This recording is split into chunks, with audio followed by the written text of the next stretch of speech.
Hello everyone, hope you all are doing well. So today we are going to discuss few more topics of chapter Thermal Properties of Matter class 11th Physics.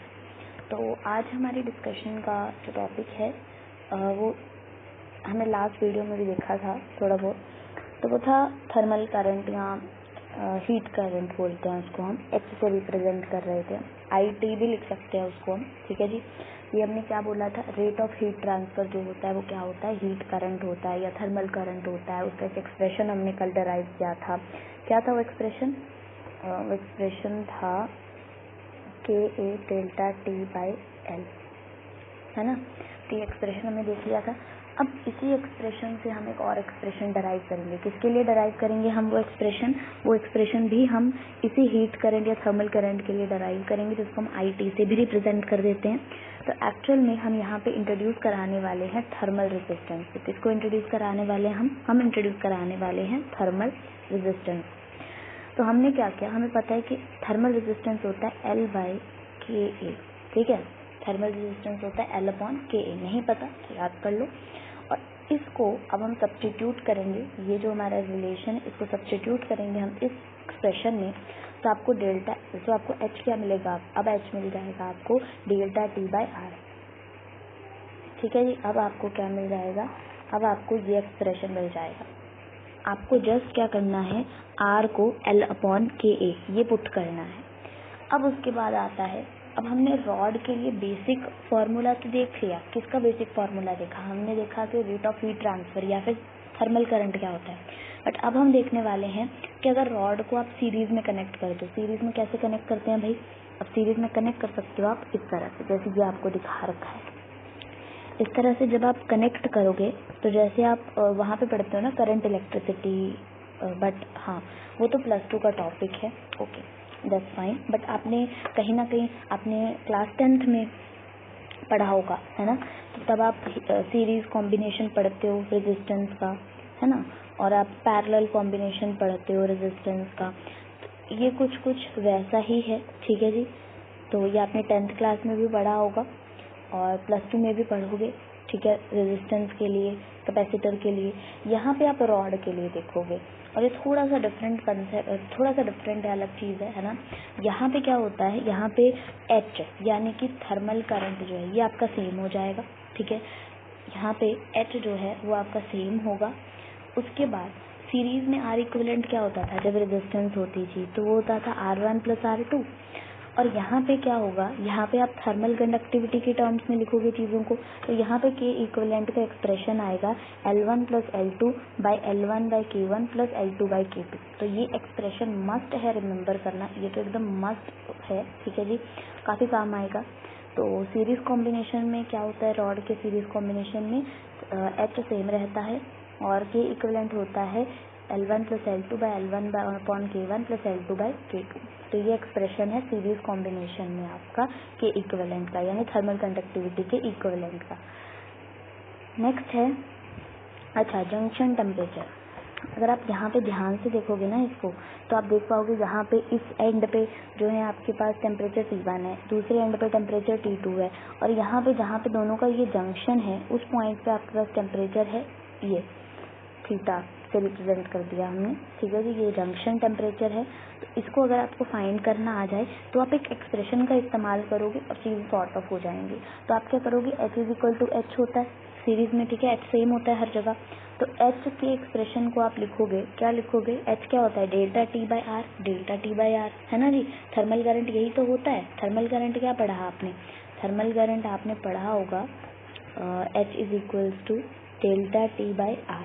तो यहाँ पे आपने R1 R2 लिखा denominator में, ठीक है, और मतलब R1 यहाँ पे लिखा, R2 यहाँ पे लिखा। और डेल्टा T के लिए आप क्या लिखोगे, एक साइड के लिए आप लिखोगे T1 - थीटा और दूसरी साइड के लिए थीटा - T2। तो इस एक्सप्रेशन को आप अप्लाई करो तो आपको आंसर मिलेगा डेफिनेटली जंक्शन टेम्परेचर का, कि जहाँ पे आपकी ये दो रॉड्स हैं इस तरह से इस पॉइंट पे जहाँ पे ये मीट कर रहे हैं। Let me make it one, जैसे आपका ये, ठीक है। तो यहाँ पे जो ये पॉइंट है, यहाँ पे क्या आपका जंक्शन टेम्परेचर, यहाँ पे टेम्परेचर क्या है, तो इसके लिए आप ये एक्सप्रेशन को अप्लाई करो और आपका आंसर आ जाएगा। T1 minus theta by R1 equal to theta minus T2 by R2। अब आता है रॉड का पैरेलल कॉम्बिनेशन। रॉड का पैरेलल कॉम्बिनेशन कैसा होता है, जैसे ये दिखा रखा है। तो यहाँ पे डेल्टा टी सेम होता है क्योंकि दोनों के लिए T1 और T2 मतलब T1 जो है वो दोनों के लिए सेम है, T2 जो है दोनों के लिए सेम है। तो डेल्टा टी दोनों के लिए सेम हो जाएगा क्योंकि T1 T2 सेम है। लेकिन जो यहाँ पे थर्मल करंट है वो क्या होगा, H1 प्लस H2। मतलब सिंपली आपको एडअप करना है पैरेलल कॉम्बिनेशन में H को, थर्मल करंट को। अब पैरेलल में आपको रेजिस्टेंस का तो याद होगा कि 1/R equivalent equal to 1/R1 plus 1/R2। वहीं पे K इक्वलेंट क्या हो जाएगा, K1 A1 plus K2 A2 bye A1 plus A2। ये भी याद करना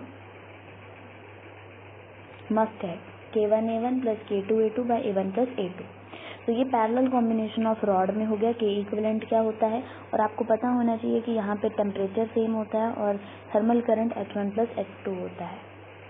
अब इसके बाद नेक्स्ट है growth of ice on lakes and और पॉन्ड्स। अब क्या होता है ना, सर्दियों में जब टेम्परेचर 0 डिग्री से कम हो जाता है, माइनस में चला जाता है, तो उस टाइम पे लेक्स जो है वो फ्रीज होना स्टार्ट हो जाती हैं। फ्रीज होना इन द सेंस मतलब उन पे ऊपर जैसे बर्फ जमनी स्टार्ट हो जाती है, आइस की ग्रोथ होनी स्टार्ट हो जाती है लेक्स या पॉन्ड्स पे। तो वहाँ पे rate of growth of ice का क्वेश्चन आ सकता है, जिसको dy/dt लिखते हैं हम, ठीक है। वो जाता है k theta by rho L Y. अब यहाँ पे हर एक टर्म का अपना अपना मीनिंग है। dy/dt क्या होता है, rate of growth of ice. Ice का रेट ऑफ ग्रोथ जो है वो dy/dt है, is equal to k thermal conductivity है, थीटा सराउंडिंग टेम्परेचर है, अपॉन में जो रो है वो डेंसिटी ऑफ आइस है, और L latent heat of fusion है, y है लेंथ ऑफ आइस फॉर्म्ड। तो dy/dt equal to k theta upon rho L Y. k है थर्मल कंडक्टिविटी, थीटा है सराउंडिंग टेम्परेचर, रो है आपके पास डेंसिटी ऑफ आइस, L है लेटेंट हीट ऑफ फ्यूजन और y है लेंथ ऑफ आइस फॉर्म्ड। तो ये growth of ice on lakes and ponds में आपको यही क्वेश्चन आ सकता है कि find the rate of growth of ice या लेंथ ऑफ आइस फॉर्म्ड। मतलब कुछ भी हो सकता है जो जो इस एक्सप्रेशन में लिखा हुआ है। बाकी सब चीज़ें आपको दी होंगी, कोई एक चीज़ नहीं दी होगी जो आप इस एक्सप्रेशन से फाइंड कर लोगे। तो इसको मस्ट है रिमेंबर करना। और अगर मतलब आप क्वेश्चन तभी सॉल्व कर पाओगे, आप इस फॉर्मूला को तभी अप्लाई कर पाओगे अगर आप इस फॉर्मूला या इस एक्सप्रेशन की हर एक टर्म का मतलब पता होगा कि इसमें हर एक एक्सप्रेशन क्या है। थीटा क्या है, यहाँ पे सराउंडिंग टेम्परेचर है, रो क्या है, डेंसिटी ऑफ आइस है, एल है latent heat of fusion, Y है length of ice formed, dy/dt है rate of growth of ice. तो dy/dt होता है k theta by rho L Y, ठीक है, जहाँ पे थीटा सराउंडिंग टेम्परेचर है, रो डेंसिटी ऑफ आइस है, L latent heat of fusion है और Y length of ice formed. ये फॉर्मूला इसी तरह से बार बार अगर बोलेंगे तभी याद होगा हमें। नेक्स्ट है कन्वेक्शन। कन्वेक्शन जो मैंने मोड ऑफ हीट ट्रांसफर में पढ़ाया है ना, तो उसमें ये कहाँ कहाँ एप्लीकेबल है, मतलब कहाँ कहाँ इसका इफेक्ट देखने को मिलता है। Land and sea breeze, formation of trade winds, monsoon, ventilation to regulate temperature in human body, ठीक है। तो ये सारे इसके एप्लीकेशंस हैं। किसके एप्लीकेशंस हैं, कन्वेक्शन के एप्लीकेशंस है जो मोड ऑफ हीट ट्रांसफर है। अब उसके बाद है रेडिएशन। रेडिएशन क्या बताया था हमने, रेडिएशन में हमने बताया था कि रेडिएशन में ईएम वेव का रोल होता है।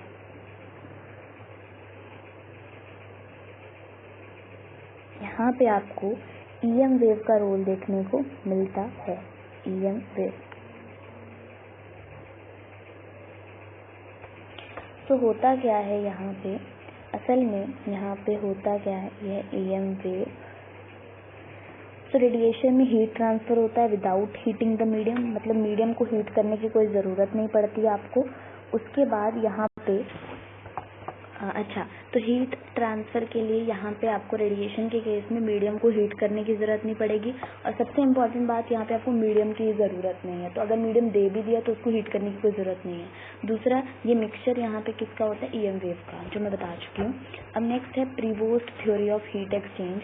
तो Prevost theory of heat exchange क्या कहता है कि सारी की सारी बॉडीज़ जो हैं वो रेडिएशन एमिट करती हैं एट ऑल टेम्परेचर, मतलब हर एक टेम्परेचर पे रेडिएशन एमिट हो सकती हैं, और सारी की सारी बॉडीज़ रेडिएशन को एब्जॉर्ब करती है एट ऑल टेम्परेचर, ठीक है जी।